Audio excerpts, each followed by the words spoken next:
सुप्रभातम आजिर पंचांग ओ अमृत वचन। शुभ सकाळ। आज दिनर पंचांग।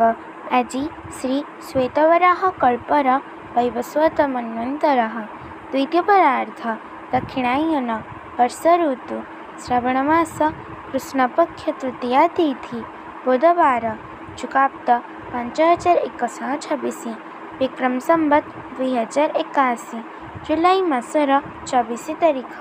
आज दिनटी समस्तंक पई मंगलमय हेउ ईश्वरंक निकटरे विनम्र प्रार्थना।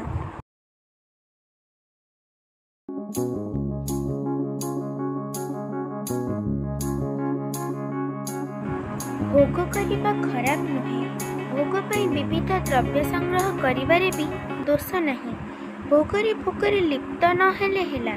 निर्लिप्त भावे जदि भोग करिपारुच तुमे केते भोग करुछ करुना किछि जाए आसे नाही। ठाकुर श्री अभिराम परमहंस।